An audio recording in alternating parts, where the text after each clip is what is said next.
তিন দিনে যুক্তরাষ্ট্র থেকে ইউরোপের কয়েকটি মার্কিন ঘাঁটির উদ্দেশ্যে উড়ে গেছে অন্তত ৩০টি যুদ্ধবিমান। আন্তর্জাতিক ফ্লাইট ট্র্যাকিং সংস্থা ফ্লাইট রাডার ২৪-এর বরাত দিয়ে এক প্রতিবেদনে এ তথ্য জানিয়েছে বিবিসি। বিবিসির নিজস্ব অনুসন্ধানে জানা গেছে KC-135 নামের বিমানগুলো যুদ্ধ বিমান হলেও সাধারণত এগুলোকে যুদ্ধে ব্যবহার করা হয় না। এগুলো মূলত ট্যাঙ্কার বিমান অর্থাৎ অপারেশনে ব্যবহৃত যুদ্ধ ও বোমাবাহী বিমানগুলোতে জ্বালানি তেল সরবরাহ করা KC-135 বিমানগুলোর কাজ।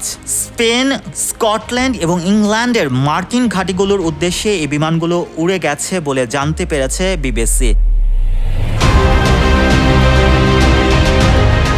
কিন্তু বর্তমানে মধ্যপ্রাচ্যে ইরান ইসরায়েল সংঘাত পরিস্থিতিতে মার্কিন ঘাঁটি থেকে ৩ দিনে ৩০টি ট্যাঙ্কার যুদ্ধবিমানের ইউরোপের সামরিক ঘাঁটির উদ্দেশ্যে উড়ে যাওয়াকে অত্যন্ত অস্বাভাবিক বলে মনে করছেন একাধিক আন্তর্জাতিক নিরাপত্তা বিশ্লেষক।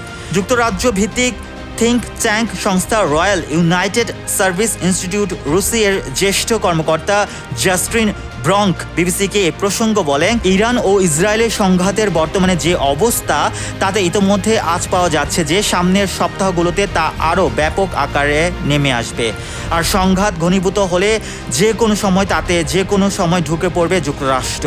মাত্র ৩ দিনের মধ্যে ৩৯টি ট্যাঙ্কার বিমানের যুক্তরাষ্ট্র ছেড়ে উড়ে যাওয়া যুক্তরাষ্ট্রের পরিকল্পনার সুস্পষ্ট ইঙ্গিত দিচ্ছে।